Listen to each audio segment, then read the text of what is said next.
YouTube channel पे। Student आज हम आपके लिए लेके आए हैं absolute refractive index of a medium. अब देखिए स्टूडेंट, आज का जो टॉपिक है ये इंपॉर्टेंट टॉपिक है और इसको मैंने अच्छी तरीके से आपके डेफिनेशन वगैरह सब कुछ लिखा हुआ है, आप इसको नोट भी कर सकते हैं। और अगर कोई डाउट वगैरह रहता है किसी भी स्टूडेंट को किसी भी टॉपिक में, जो भी टॉपिक हमने कराए हैं या फिर प्रीवियस जो वीडियोज हैं उनमें किसी भी तरह का अगर डाउट वगैरह क्वेरीज है तो आप कमेंट बॉक्स में डाल सकते हैं, जिससे कि हम आपकी डाउट और क्वेरीज को आसानी से सॉल्व कर सकते हैं। अब जो भी स्टूडेंट नए आए हैं, सबसे पहले वीडियो को शेयर करना ना भूलिएगा। जितने भी स्टूडेंट इस वीडियो को देख रहे हैं वो सारे स्टूडेंट इस वीडियो को शेयर जरूर कीजिएगा, जिससे कि और भी स्टूडेंट इसका बेनिफिट उठा सके। चैनल को सब्सक्राइब जरूर करें। तो आज का जो टॉपिक है एब्सोल्यूट रिफ्रैक्टिव इंडेक्स का, उसको हम स्टार्ट करने वाले हैं। सबसे पहले मैं आपको डेफिनेशन बता देता हूँ, what is the meaning of absolute refractive index. It is defined as the ratio of speed of light in vacuum to the speed of light in medium।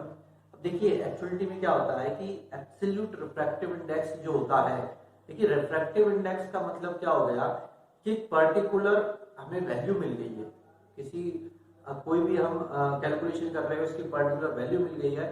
उस वैल्यू से हम इस चीज का कैलकुलेशन करते हैं कि उस मीडियम में डेंसिटी जो है वो ज्यादा है या कम है।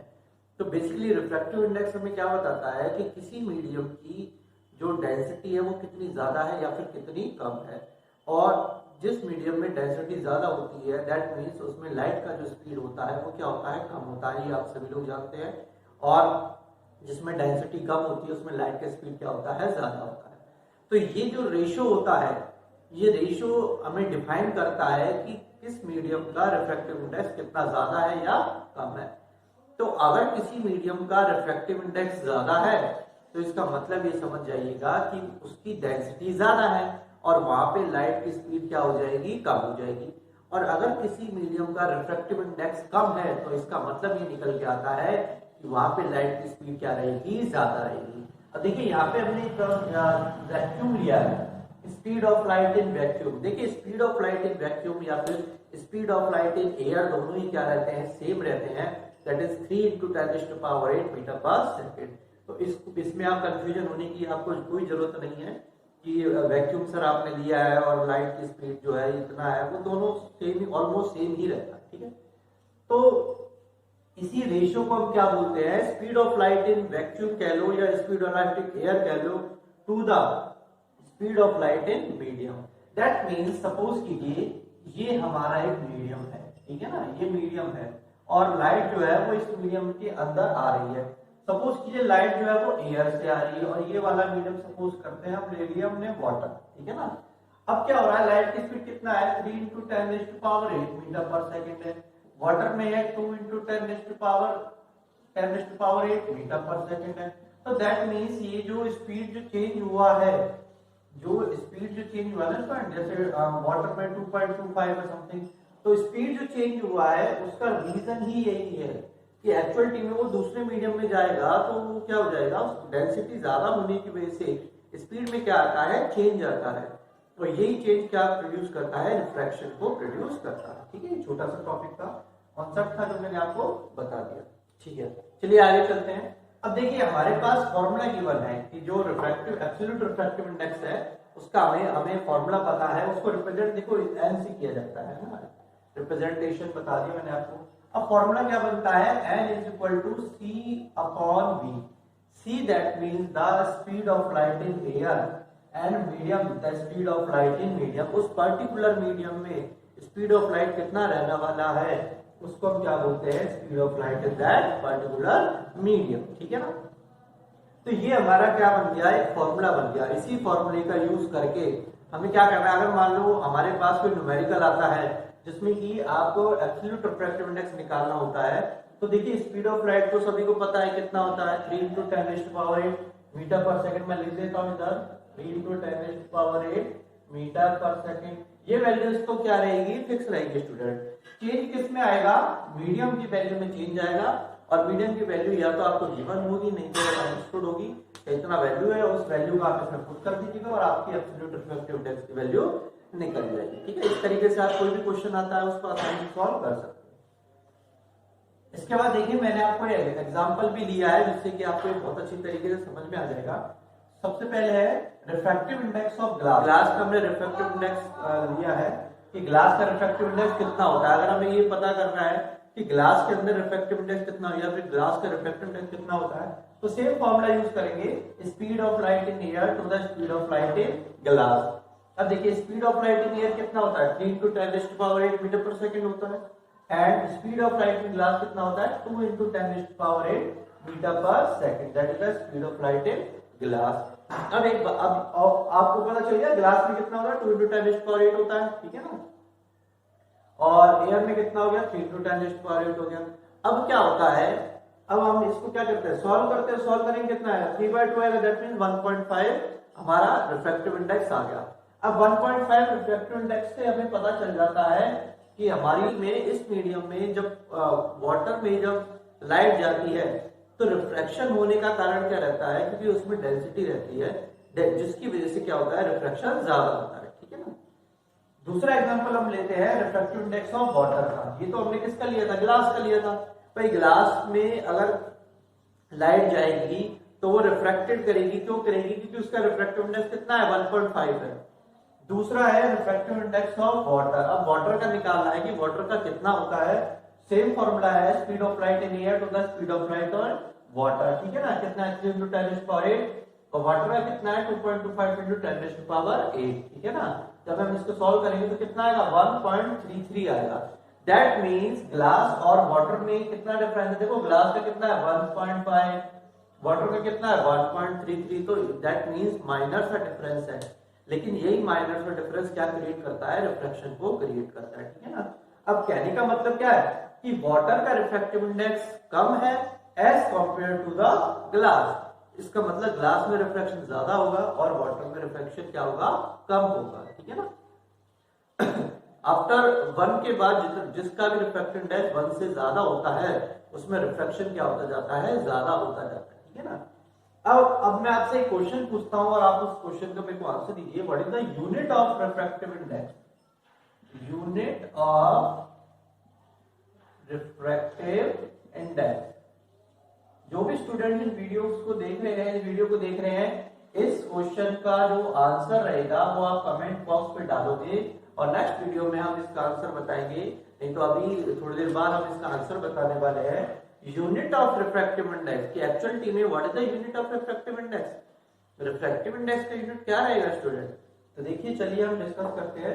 देखिए रिफ्रैक्टिव इंडेक्स एक्चुअलिटी में क्या है, यूनिट क्या है, देखिए इधर भी मीटर पर सेकंड है और इधर भी मीटर पर सेकंड है, तो दैट मींस ये कैंसिल हो गया। That means unit refractive index का यूनिट क्या होता है, नो यूनिट होता है। इसका मतलब रिफ्रैक्टिव इंडेक्स का कोई भी यूनिट नहीं होता, इसलिए मैंने कभी भी 1.5 के आगे कोई भी यूनिट नहीं लगाया क्योंकि उसका यूनिट नहीं होता है, ठीक है ना। तो ये बहुत इंपॉर्टेंट एमसीक्यू भी है कि इनमें से किसका, जैसे एक क्वेश्चन आ सकता है कि out of these which has no unit, मतलब इनमें से 4 ऑप्शन होंगे आपके पास और उसमें से किसी एक की यूनिट जो नहीं होगी, तो आपका आंसर क्या रहेगा कि एब्सोल्यूट रिफ्रैक्टिव इंडेक्स की यूनिट नहीं होती है, रिफ्रैक्टिव इंडेक्स की यूनिट नहीं होती है, ठीक है स्टूडेंट। तो ये बेसिक आइडिया था रिफ्रैक्टिव इंडेक्स का जो मैंने आपको बता दिया है। अब इसकी एक टेबल भी है, वो भी मैं आपको बता देता हूँ, समझा देता हूँ। उस टेबल से क्या हो जाएगा, आपको अंडरस्टूड हो जाएगा कि किस मीडियम का जो रिफ्रैक्टिव इंडेक्स है वो ज्यादा रहता है और कम रहता है, या फिर सबसे ज्यादा रिफ्रैक्टिव इंडेक्स किसका रहता है या फिर सबसे कम रिफ्रैक्टिव इंडेक्स किसका रहता है। तो चलिए देखते हैं टेबल। देखिए स्टूडेंट, मैंने आपके सामने कुछ ट्रांसपेरेंट मीडियम रखे हैं और उनके साथ में मैंने आपको रिफ्रैक्टिव इंडेक्स बताया उनका कि किसका क्या रिफ्रैक्टिव इंडेक्स है।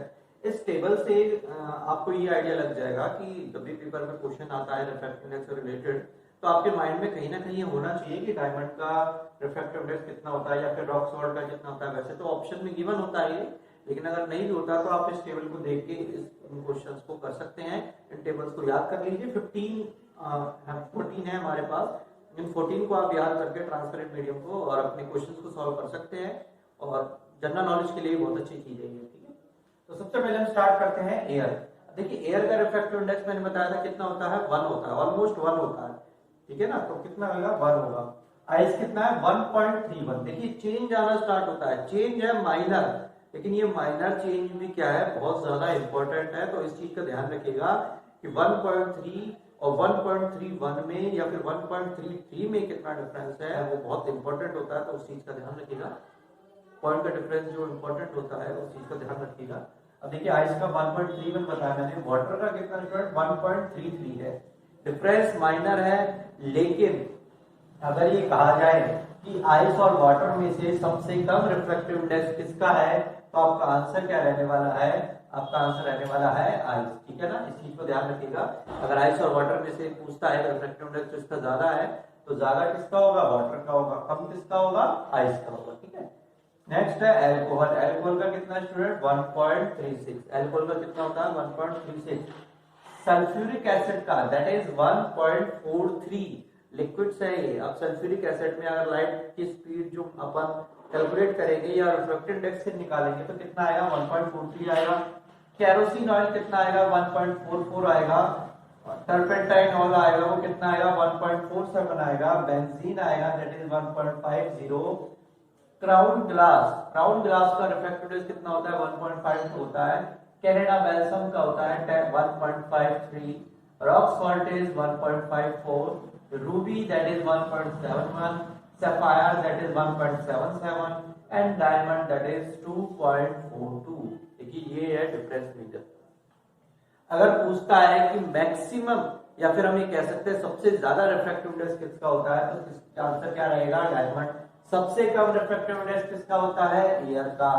सबसे ज्यादा स्पीड ऑफ लाइट किसमें होती है, डायमंड में या एयर में, तो आपका आंसर क्या रहेगा, एयर रहेगा। देखिए बहुत छोटे छोटे क्वेश्चन इन्हीं में से बन जाते हैं, ऑब्जेक्टिव क्वेश्चन बन जाते हैं।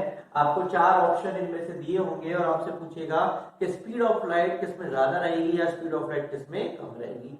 तो जब तक हमें बेसिक कॉन्सेप्ट क्लियर नहीं होगा तब तक हमें चीज समझ में नहीं आएगी और जो एमसीक्यूज है उनको भी हम अच्छी तरीके से सॉल्व नहीं कर पाएंगे। तो आप ये सभी चीजें अच्छी तरीके से पढ़ते रहिए, जिससे क्या हो जाएगा आपको कॉन्सेप्ट अच्छा समझ में आ जाएगा। अब डायमंड में जो लाइट का स्पीड है वो क्या रहता है, कम रहता है। ठीक है ना, कम रहता है, ये ध्यान रखिएगा।